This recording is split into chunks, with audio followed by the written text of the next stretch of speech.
I adore everything about my wife. But one day, as she was sitting in the car, she unintentionally let the illusion shatter. It happened so fast, so absurdly, that for a split second, I thought I was imagining it. I was in the passenger seat, adjusting the AC, and Madison was scrolling through her phone, completely relaxed. Then her thumb slipped. Not in a dramatic, cinematic way, just a tiny, thoughtless slip of the finger. But it was enough. Enough for me to see a message pop up. Just one. From a name I didn't recognize. Ethan.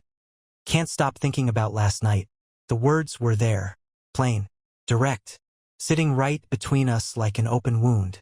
I didn't say anything at first. My mind was scrambling, flipping through mental files of every Ethan I could think of. Coworker? Client? Friend of a friend? No Ethan. And definitely not one who had a last night to think about with my wife. My pulse picked up. I glanced at her. She was still looking at her phone, but now she was typing. I didn't even need to read the message to know it wasn't the kind of reply a married woman should be sending another man. Something took over me. I didn't even realize I was moving until my hand shot out, grabbing the phone right out of her fingers. Who's Ethan? Madison jerked like I just splashed ice water on her. Her head snapped to me, eyes wide, lips slightly parted. And for a moment, just a fraction of a second, I saw it. That flicker of pure, unfiltered panic. Then, just as quickly, it was gone, replaced by something else. Annoyance. What the hell, Adam? Give me my phone. She reached for it, but I yanked it away. My heart was pounding now, hammering against my ribs, because I knew. I already knew, but I still wanted to hear her say it. Who is Ethan? I asked again, my voice dangerously steady. Madison let out a breath, rolling her eyes like I had just accused her of something stupid, like forgetting to take out the trash. Jesus, Adam. He's just a friend. Can you not be so damn dramatic? A friend. A friend who couldn't stop thinking about last night. I turned the phone so I could read the rest of the conversation.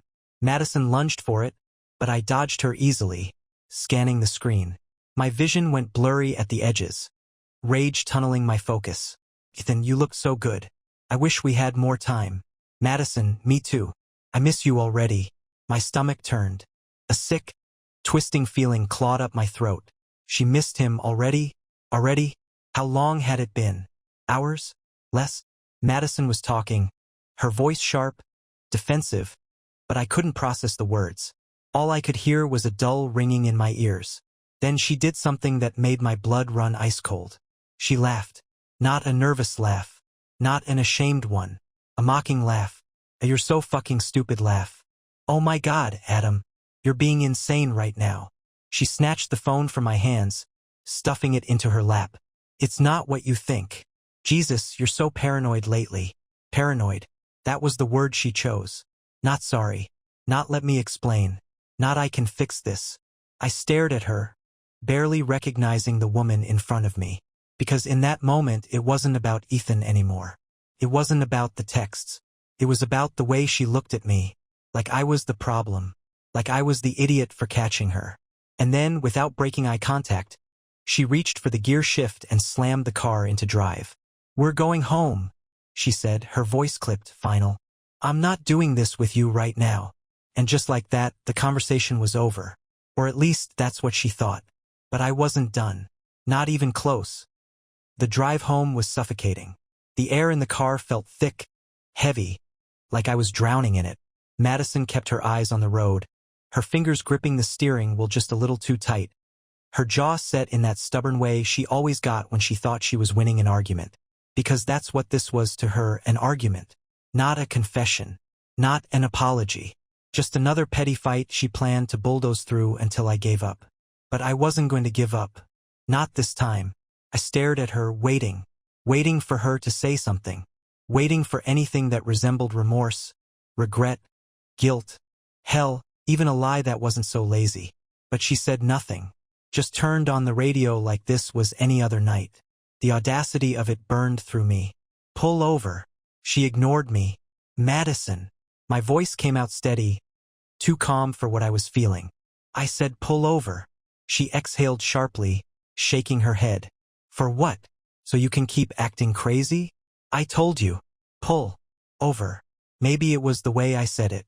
Maybe she realized I wasn't just going to let it go. Either way, she let out an exaggerated sigh and swerved into the nearest parking lot. A shitty gas station with flickering lights and a busted-up ice machine. The moment she threw the car into park, I was already unbuckling my seatbelt, turning to her fully. "Tell me the truth," she scoffed, running a hand through her hair. "I did tell you the truth. He's a friend." "Bullshit." I leaned in, my pulse pounding in my ears. "Do I look like an idiot to you?" She smirked, shaking her head. "You're acting like one." I clenched my jaw so hard it hurt. "Let me see the messages." "No." And just like that, I knew. Not that I didn't already, but there was something so damning about the way she said it. No hesitation, no fake confusion, no scrambling to cover her tracks. Just a flat, unwavering no. She wasn't even trying to convince me anymore. Something inside me snapped. "Are you fucking serious?" I let out a bitter laugh, shaking my head. "You're not even gonna pretend? You're just gonna sit there and look me in the eye and lie to me?" "I'm not lying." She rolled her eyes, crossing her arms over her chest like a bratty teenager caught sneaking out. "You're blowing this out of proportion." "Blowing what out of proportion?" I threw my hands up. "That you're talking to another guy behind my back? That you miss him already? That he can't stop thinking about last night?" She flinched, just slightly, but covered it up with a huff. "Jesus, Adam. It's not. Are you sleeping with him?" That got her. For the first time since this started, her expression shifted.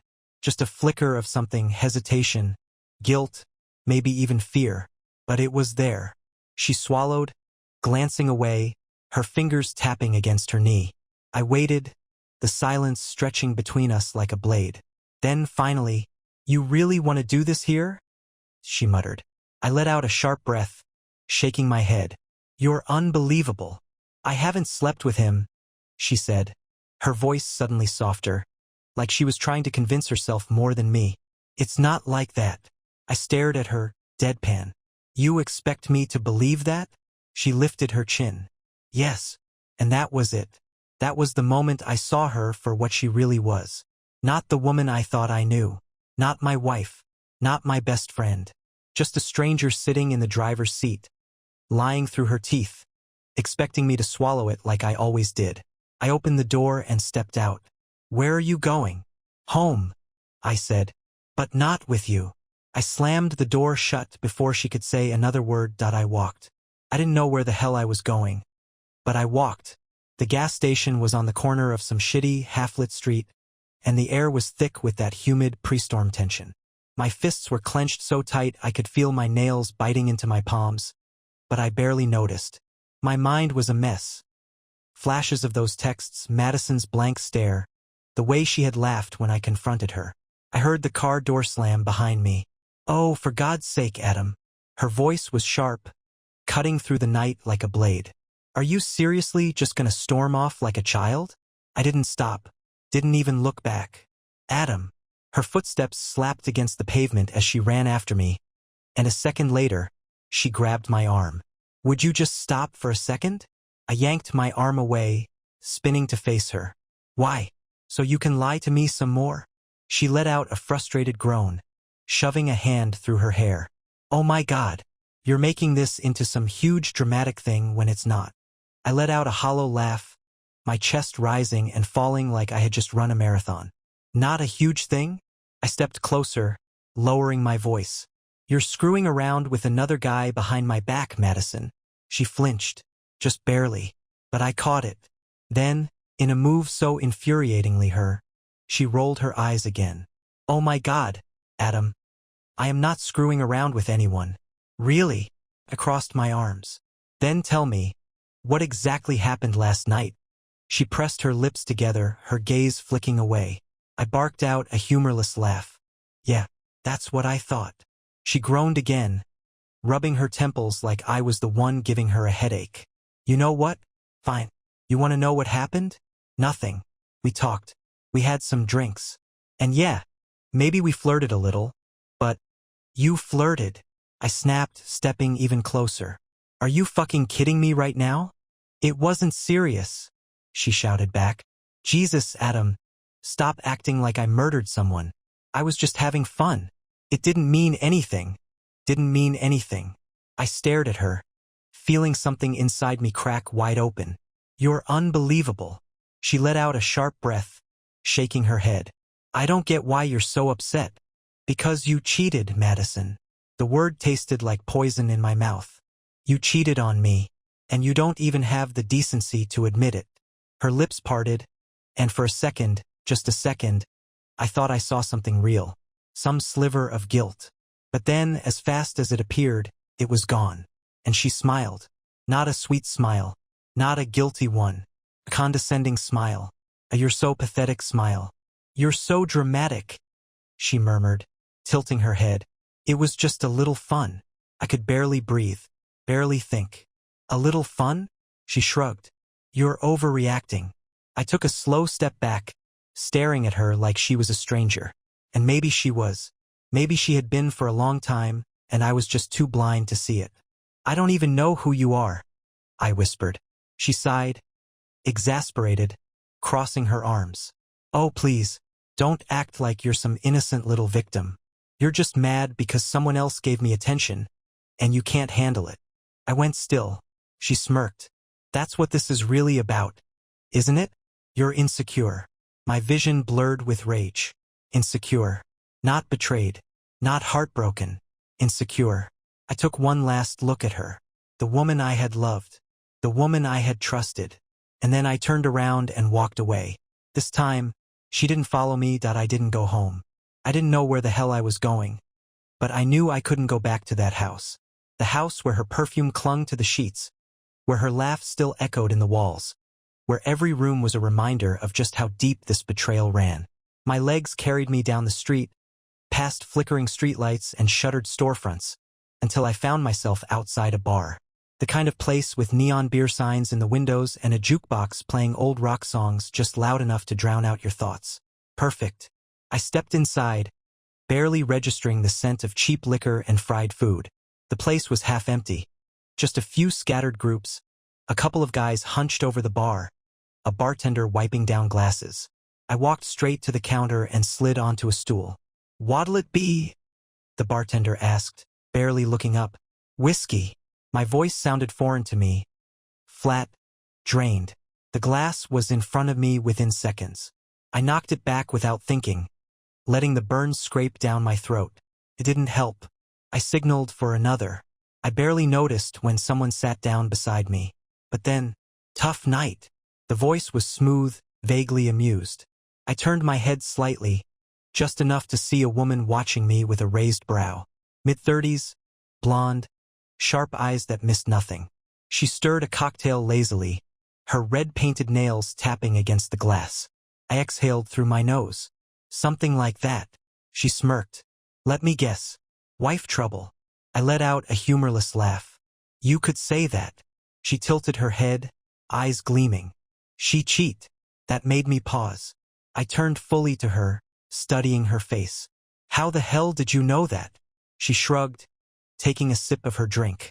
"Call it a talent." I shook my head, laughing bitterly. "Yeah, she cheated." The words came out easier this time, like saying them out loud made it more real, more permanent. The woman clicked her tongue. "And let me guess. She lied about it. Made you feel like you were the crazy one?" I blinked. For a second, I almost thought she knew Madison, that she had somehow been in the car with us, heard every word of that fight. "Yeah," I admitted. "That's exactly what she did." She smirked, swirling her drink. "Textbook." I frowned. "You sound like you've seen this before."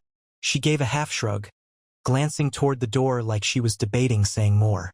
Then finally, "Let's just say, I've dealt with my fair share of lying spouses."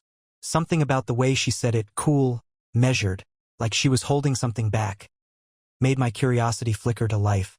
But before I could ask anything else, she leaned in, lowering her voice. "You still love her?" My stomach twisted. "I don't know," she hummed. "What's stopping you from leaving?" That made me pause. Not because I didn't know the answer, but because I did, and I hated it. I dragged a hand down my face. "I don't get it. Why do people do this? If you're not happy, If you want someone else, why not just leave? The woman smiled, but it didn't reach her eyes. Because people like that? She leaned in just slightly, her voice dropping to something almost conspiratorial. They don't want to leave. They just want to see how much they can get away with. A chill ran down my spine. 'Cause deep down I knew she was right. Madison wasn't sorry. She wasn't ashamed. She hadn't even tried to lie well. Because she didn't have to. She had already decided I wasn't going anywhere. The realization settled in my chest.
Heavy and suffocating.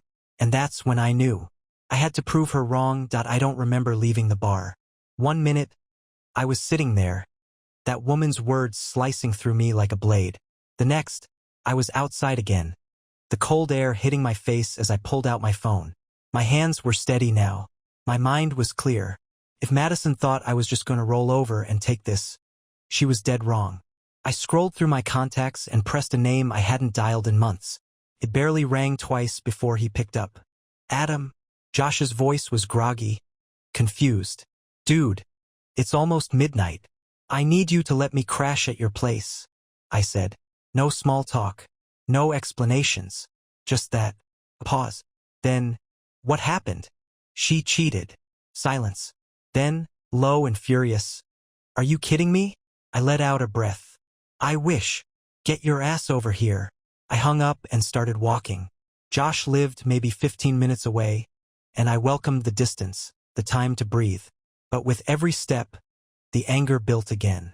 Because now that the shock was wearing off, I was remembering things. The way she had pulled away from me the past few months. The sudden excuses. The weird, quiet moments where she'd stare at her phone, smirking at messages I never got to see. I should have seen it earlier, but I hadn't, because I had trusted her. And now, she was probably sitting at home, sipping wine on the couch, completely unbothered. Maybe even texting him, telling him about our fight. I clenched my fists.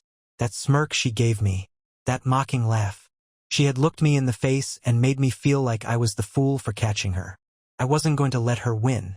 When I got to Josh's place, he was already at the door, arms crossed. Tell me everything. I did. I told him about the texts, the way she laughed when I confronted her, the way she acted like I was crazy.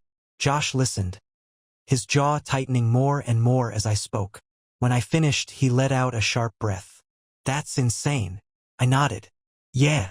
She didn't even try to deny it? Oh, she tried. Just not very hard. Josh shook his head. Man, what's the plan? And that was the question, wasn't it? I had to leave her. That wasn't even a question anymore. But just leaving felt incomplete, like letting her off the hook. She thought she could humiliate me and walk away untouched. I needed her to feel what I was feeling. I sat back thinking, you still have that buddy who does IT work? Josh frowned. Yeah, why? I looked him dead in the eye. I want to know everything. Josh's eyes widened. Then, slowly, his lips curled into a grin. Oh, he said, nodding. Now that is a damn good idea. Josh's buddy, Mark, was exactly the kind of guy you wanted when you needed dirt on someone. Quiet, unassuming, but dangerous with technology. The kind of guy who could find out what you ate for breakfast 3 years ago if he really wanted to. We met up at a diner the next morning. I hadn't slept, but I didn't feel tired. I felt wired. Adrenaline still humming under my skin, keeping me sharp. Mark slid into the booth across from me and Josh. Setting down his coffee like this was just another casual Saturday morning. Josh didn't waste time. Think you can get into Madison's stuff? Mark raised a brow. Define stuff.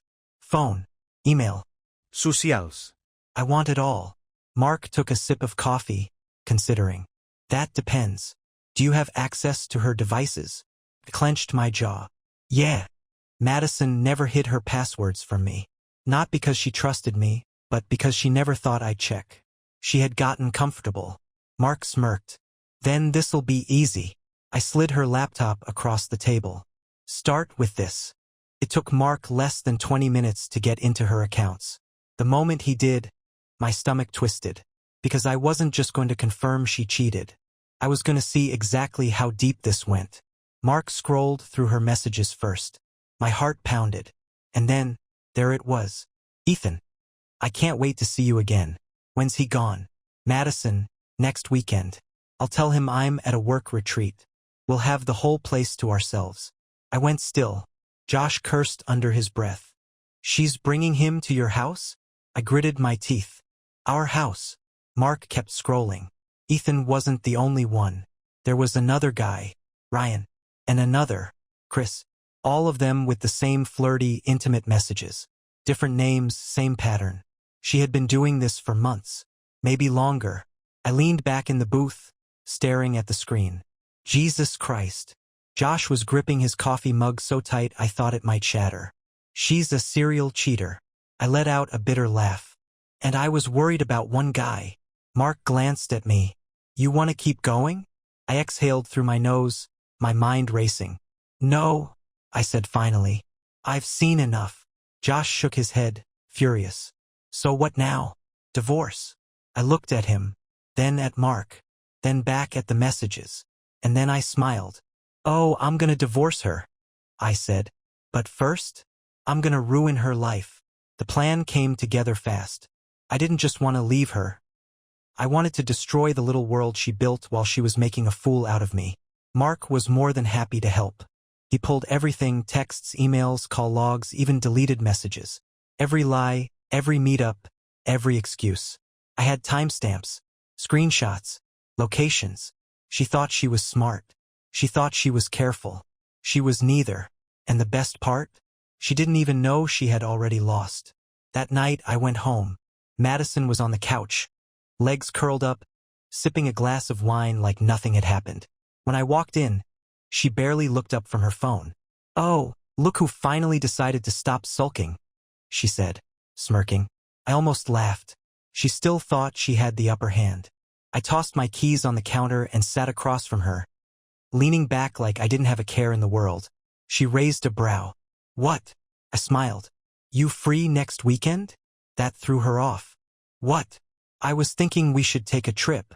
I tilted my head, watching her closely. Just the two of us. Get away for a bit. For just a second, something flickered in her eyes. Panic. Then she scoffed, rolling her eyes. God, you're so desperate. I shrugged. Come on, let's do something fun. A weekend getaway. Just me and you. No work, no distractions. She let out an exaggerated sigh, shaking her head. Adam, I already told you. I have a work retreat next weekend. I grinned. Oh, right. I pulled out my phone, scrolled, and turned the screen toward her. Madison, next weekend. I'll tell him I'm at a work retreat. We'll have the whole place to ourselves. Her whole face changed. She went rigid, eyes locked on the screen, lips parting just slightly. Go on, I said. Tell me more about your work retreat. Her breath hitched, just barely, but I caught it. Then, like the pathetic liar she was, she laughed. A high, forced sound, like she thought she could still talk her way out of this. Oh my God, Adam. Are you spying on me now? I didn't stop smiling. Spying? No. Catching you? Yeah. She rolled her eyes, but there was something new in her expression now. Something tight. This is so stupid. I hummed, scrolling again. Which part? The fact that I know about Ethan? Or the fact that I know about Ryan and Chris too? Silence. Dead, suffocating silence. I watched her face closely. The way her fingers tightened around her wine glass. The way her jaw clenched. And then, suddenly, she threw the glass. It shattered against the wall, deep red streaks sliding down the paint like blood. I can't believe you went through my stuff, she screamed, jumping to her feet. I stayed seated, completely calm. I can't believe you're a cheating, lying piece of garbage. Her face twisted in fury. You had no right. I stood, cutting her off. No right? No right to find out my wife has been screwing multiple guys behind my back. I let out a sharp laugh. Are you hearing yourself right now? She scoffed, crossing her arms. You're so fucking dramatic. I shook my head, chuckling. You know what? Keep thinking that. I stepped closer, lowering my voice. Because I want you to feel safe, Madison. I want you to think you still have control. I leaned in, voice dropping even lower. Because when this all blows up in your face, I want to see the exact moment you realize you lost. And for the first time ever, Madison looked scared. She opened her mouth, then closed it. For the first time in our entire relationship, Madison had nothing to say. No sarcastic remark. No condescending smirk. No lazy lie to throw in my face. Just pure, unfiltered fear flickering behind her eyes. I wanted to savor it. I let the silence stretch, watching her process the reality of the situation. Watching her feel the weight of what was coming. Then, finally, she scoffed, crossing her arms over her chest like a spoiled child. So what? You found some texts. Big deal. I grinned. Oh, sweetheart, you have no idea. I didn't just find texts, I said, voice smooth. I found everything. Her nostrils flared. You're bluffing.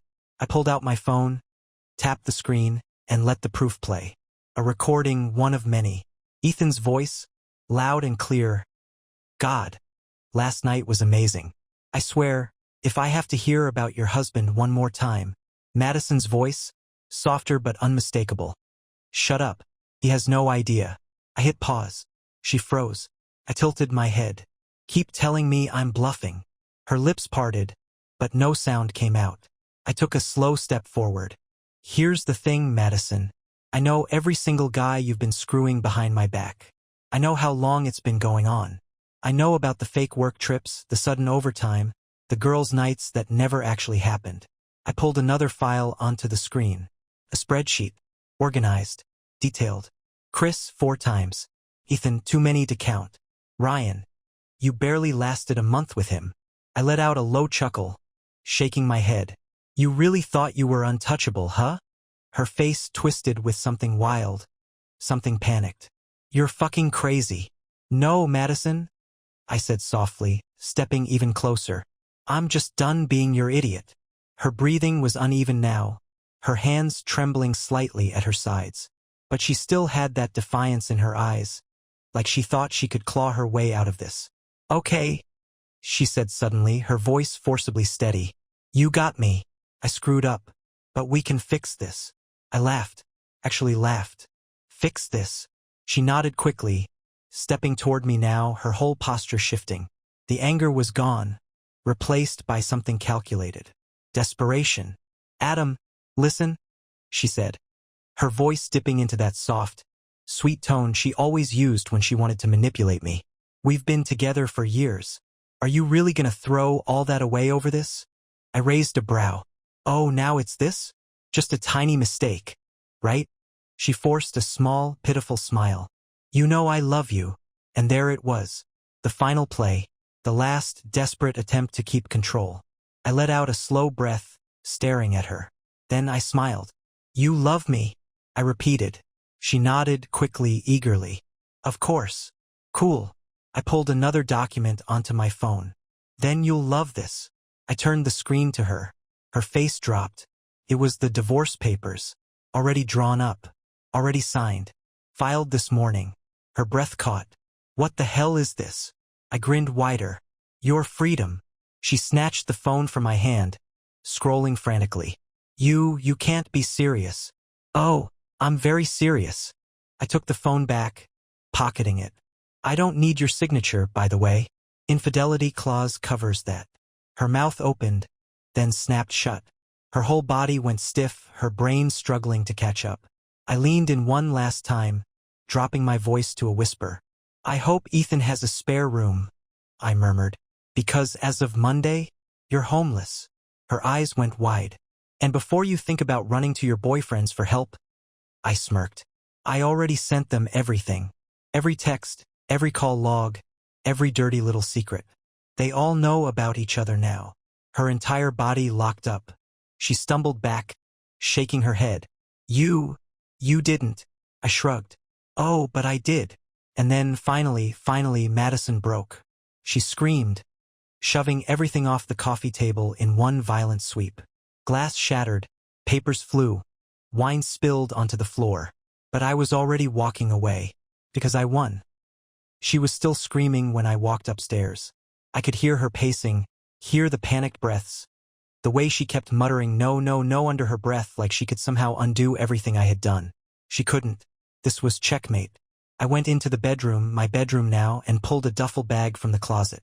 I didn't need much, just enough to last me a few days while I figured out my next move. But this house? She was the one leaving. I could still hear her downstairs, her voice rising and falling in frantic bursts. Calling Ethan, Ryan, Chris. Probably.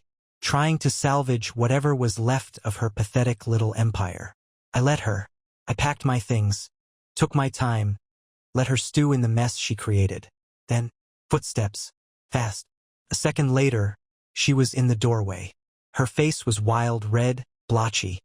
Her hair a mess from running her hands through it too many times. For the first time since this started, she looked completely, utterly unhinged. You ruined my life, she shrieked. I barely glanced up. No, Madison, I said, zipping my bag shut. You did that. She let out a ragged breath, clenching her fists. You don't understand. I had everything under control. I laughed. Actually laughed. Oh my God, you're actually insane. Her nostrils flared. I had them separate. I had rules. And then you. She let out a furious noise, gripping her hair. You exposed me like I was some liar. I finished for her. Some cheater? Some pathetic excuse for a wife. I stepped closer, voice dropping. Because that's exactly what you are. Her whole body vibrated with rage. You're just bitter. You couldn't satisfy me, so I had to go somewhere else. I snorted. Is that what you're going to tell yourself to sleep at night? She smirked, breath still heaving. I don't have to tell myself anything. I can get another man tomorrow. Someone better. I leaned in, smiling. Then why are you still here? Her smirk vanished. I let the silence hang, watching the realization sink in. She had no one. The men she thought adored her? Gone. The marriage she thought she controlled? Over. The house she thought she owned? Not hers anymore. Her entire world had collapsed in a single night. And she knew it. Her lower lip trembled, her fists tightening at her sides. She opened her mouth, probably to say something cruel, something to hurt me, but I just smiled again. You're pathetic, I said, and I'm done wasting another second on you. Then I grabbed my bag and walked out. She didn't follow me. The cold air hit my face the second I stepped outside. It felt different, cleaner, lighter, like I had just shed 1,000-pound weight off my shoulders. Because I had. I walked to my car, tossed my bag in the back seat, and slid behind the wheel. I expected to feel something, anger, regret, maybe even sadness. But all I felt was peace. Inside, Madison was probably still standing there, still trying to figure out how the hell her entire world had crumbled in less than 24 hours. I smirked. I had warned her. She had looked me in the face and laughed, had treated me like I was nothing, had assumed I was too weak, too pathetic to ever fight back. And now, she was alone. No lovers. No security. No backup plan. I started the car. My phone buzzed, but I didn't even need to look. I already knew who it was. Madison. Her last desperate attempt. I let it ring. Then, at the very last second, I picked up. Silence. Then, finally, her voice. Soft. Desperate. Adam. I said nothing. She sniffled. Please. I didn't mean. Click. I hung up. Blocked her number. Deleted every single message. Then, without another glance at the house we once shared, I pulled onto the road and drove away. For the first time in a long, long time, I was finally free.